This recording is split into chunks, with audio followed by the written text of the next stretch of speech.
General Nealon probably said it best: the team that makes the fewest mistakes will win.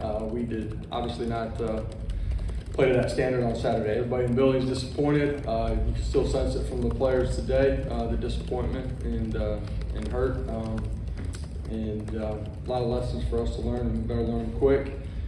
At the same time, those lessons got to carry forward, but we got to watch this one too. We got a really good opponent coming into Neyland this Saturday. It's a football team that's won a bunch of games over the last couple of years, experienced, have playmakers. They're big, strong, physical on the line of scrimmage, both sides of the ball too. So it'll be a really good test. I'll open it up.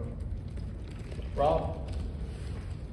Coach, you mentioned disappointment in the building from players and the staff. Do you think a large part of that stems from just knowing how many self-inflicted wounds there were, how many mistakes? Yeah, you look at offensively, in particular, we total, self-inflicted wounds. That can be penalties, that can be, unforced errors, it can be communication.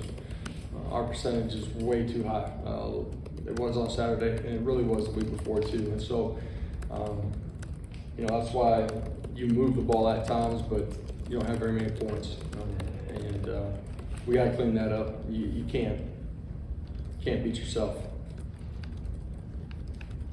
To the back, Sam, and then Adam. Is there anything that you can do in practice to help kind of prevent those self-inflicted wounds, especially the penalties, or is it kind of just a reset, refocus, and a focus on the discipline? Well, I do think you can't let one play affect another. That certainly happened during the course of the first half in particular. The communication things just, it can't transpire that way. And, that's us coaches being better, it's players being better, it's better up front.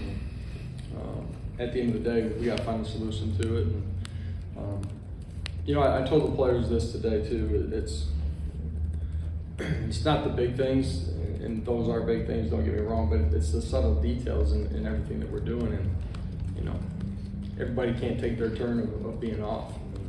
We got to become a unit that plays 11 together all of the time, defensively too, in particular in the first half, but we're fully capable. We need to take a step forward quickly. Adam and Ben. Just a couple questions on the Gerald Mincy situation. He didn't play on offense the other night. Was that punishment for the citation? Yeah, we just decided not to play him on the offensive side of the ball. And why did he play on special teams? Yeah, we just made that decision. Will he be available to play on Saturday? Yeah, we got a long week here. We'll go through the week.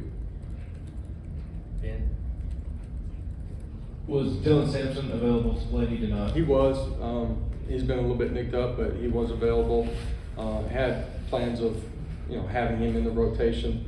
And I think on both sides of the football, the flow of the game, in particular in the first half, probably we didn't rotate the way we anticipated going into the football game, and probably as much as we needed to.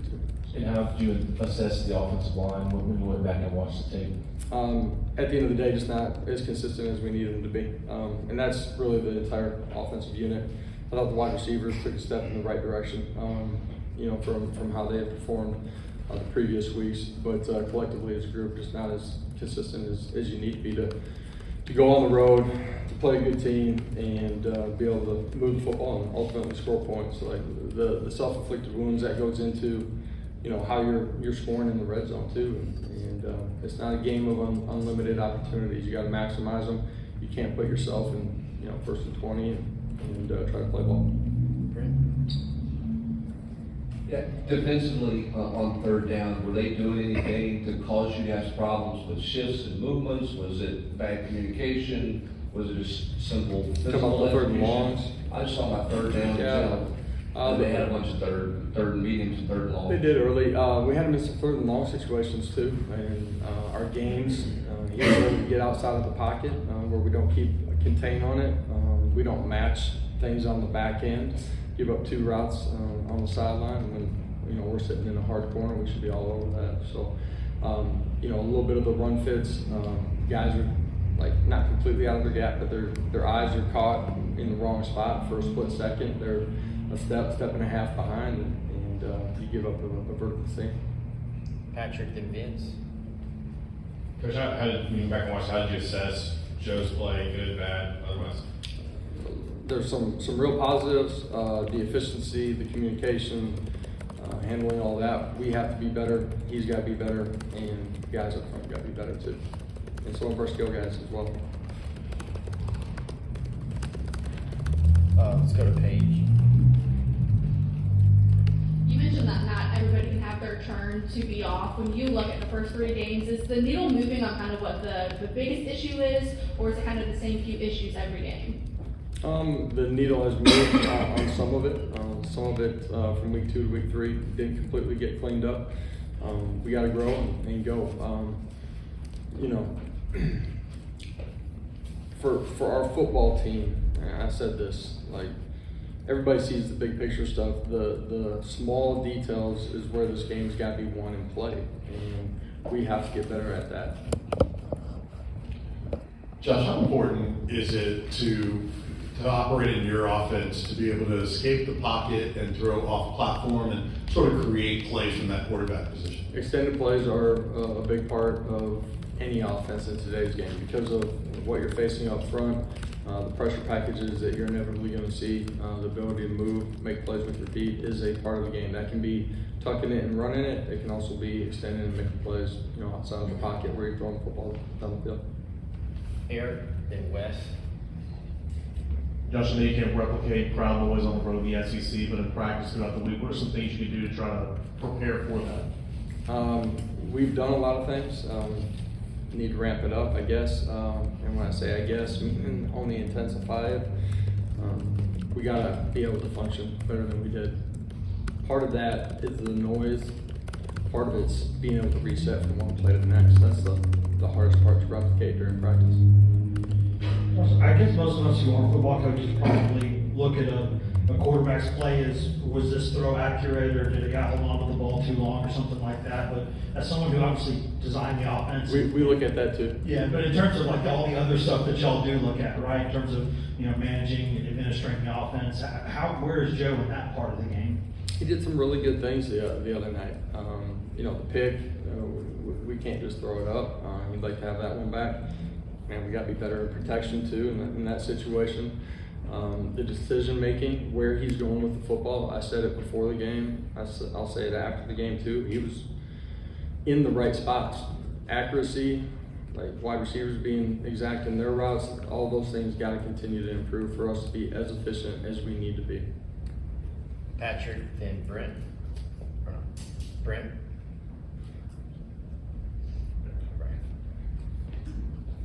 Just on the short yardage stuff offensively, I know that was a point of emphasis heading into last year. You guys were good.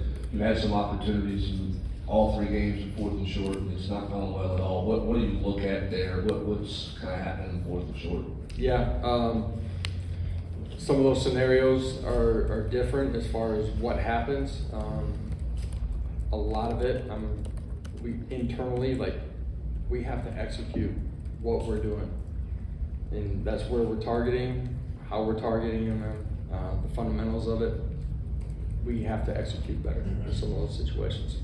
Some of those things we've practiced those exact looks. And at the end of the day, coaches and players, we got to get to where we need to be. You have to execute on 3rd down. 3rd and short should be a situation where you're picking it up, 90% of the time. We got to be better in those situations. Eric, then Austin. Early in the week, what does UTSA look like on the film and in your studies, and how different are they offensively from one quarterback to the next they play to? Yeah, I haven't studied a ton of them on the offensive side of the football. I have watched them, in recent history. The quarterback that is their starting quarterback is a special player. It's a football team that's won 2 back-to-back conference championships. They've won 10+ games the last 2 years. They've lost a couple of close ones this year, but they're a really good football team. They play extremely hard. They play with really good fundamentals. They make you beat them. This is a really good football team that's coming in Milan on Saturday. It feels like you guys have moved into 2020, put up for the yardage, but failing to get into the end zone. What do you think's holding you back? And then once you go back and watch the film, what did you like out of what Ricky Gibson gave you the other night as a freshman?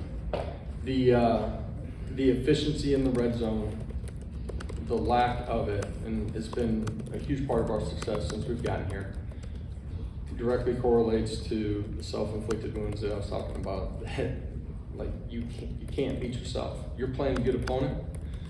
Like, in a boxing match, they're gonna hit you once in a while. You gotta hit back, but you can't just give them free rein. And when you put yourself in those types of situations, man, it's really difficult to overcome. That's true in the open field, but it's really difficult when the field starts restricting. We're capable of being better than we are. We gotta get there quickly. Caleb, for Ricky. Ricky went in the ball game. He's somebody that is continuing to gain trust from our coaching staff. He's athletic. He's done a good job on special teams. Got an opportunity to play some on Saturday night on defense. I said it to him today. We need him to grow quickly. After the game on Saturday, Drew McCoy said a loss like that can light a fire under the team. Have you seen that urgency since getting back from Gainesville? And we're just getting going in this week. The first thing is it better hurt, better matter. You can see that from our players yesterday and today. I think I said it earlier. At the same time, all those lessons got to move forward, but you also got to wash this one clean. You know what I mean? When our players come back later today, we got to move on to the next one. That'll be really important for us as a staff and as a program. Josh, you had talked the first couple of weeks about liking the tackling on the defensive side of things. Safe to say Saturday was kind of a surprise, and then when you went back and watched, what led to the tackling issues? Yeah, defensively, there were a couple times where we got out of our gap. And when I say out of our gap, not that we're completely missing our gap, just we're behind. And so, a linebacker being a step behind allows that double team to be thicker, then to climb up on the second level, and you create a vertical seam. And when I talk about the game being played in margins, those are the subtle details that I'm talking about that happen on the defense side of the ball and the offensive side of the ball. It's not a complete wholesale change. We just have to be more efficient in what we're doing. The tackling issues, in particular in the first half, some poor fundamentals, and a couple times where the effort's not very good. finish with Adam. Josh, when you're looking at the communication from sideline to booth, sideline to field and those sort of things on offense, how do you gauge after the game whether or not that was efficient enough or was fast enough? How do you guys as coaches do that? For us, like the efficiency of our tempo, we don't ever put a stopwatch to it. It's just how the bodies are moving, our ability to communicate, get lined up, get our cleats in the ground, identify who we're targeting, and all 11 guys operate in sync. You got to be able to do that. We didn't do it well enough, obviously, on Saturday night. Thank you.